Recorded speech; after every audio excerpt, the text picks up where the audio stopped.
हम लोगों का दुकान का सेल प्रतिदिन बढ़ते ही जा रहा है, तो ग्राहकों को संभालना भी मुश्किल पड़ रहा है। तो फिर मैं आज सुबह नहा धो के जल्दी रेडी हुआ, तो मंदिर जाने के लिए मैं जा रहा था काली के मंदिर। तो सुबह ऑटो में बैठ के चल लेते हैं मंदिर। तो फिर मैं मंदिर में आया तो फिर मैं करने लगता हूँ दर्शन करने के बाद मैं चल देता हूँ भोलेनाथ के पास। तो मैं भोलेनाथ के पास तो आया था। तो गाइस कमेंट में बताना कौन कौन ये मंदिर आया है। फिर मैं ऑटो में बैठ के चल दिया घर।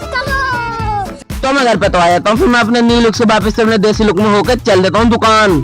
तो गाइस मैं दुकान पे आते ही कि जब तक ये अंकल कोल्ड ड्रिंक की पेटियां भी ले आते हैं। तो फिर मैं छपरियों की पहली पसंद स्टीम को लगा देता हूँ फ्रिज में। फिर मैं कर देता हूँ फ्रिज बंद। फिर मेरे पास ये अंकल आते हैं। फिर मैं इन्हें 2 कट्टे चावल के बेच के कुछ इतने पैसे कमा लेता हूँ। फिर अंकल के जाने के बाद ये लड़का आता है जो कि कैमरे में दिखाई भी नहीं दे रहा था। फिर मैं इसको भी सामान दे देता हूँ। फिर मेरे पास ये दूसरा लड़का आता है चावल लेने के लिए। फिर मैं इसे फटाक से चावल तोल के दे देता हूँ। फिर मैं दुकान से घर जाने लगता हूँ लंच करने के लिए। तो फिर मैं घर से लंच वगैरह करके वापस आ जाता हूँ दुकान। फिर मैं दुकान पे आता ही फिर मेरा ये पुराना दोस्त आता है जो कि कैमरे के सामने कुछ ज्यादा हंस रहा था। फिर मैं से भी एक 10 रुपए की फ्रूटी देके बेच देता हूँ। फिर जब तक पापा जी आए थे दुकान पे, फिर मैं घर जाने लगता हूँ। फिर घर से मैं 2 पहिया वाहन निकाल के फिर मैं दुकान आके पर्चे बना के पैसे लेके चल देता हूँ सामान लेने के लिए। तो फिर मैं इस दुकान पे आ जाता हूँ सामान लेने के लिए। तो सामान लेके चल देता हूँ वापस अपनी दुकान। तो फिर मैं दुकान पे सामान रख के घर आ जाता हूँ। इसी के साथ आज का ब्लॉग यही खत्म करते हैं। लाइक एंड सब्सक्राइब करें।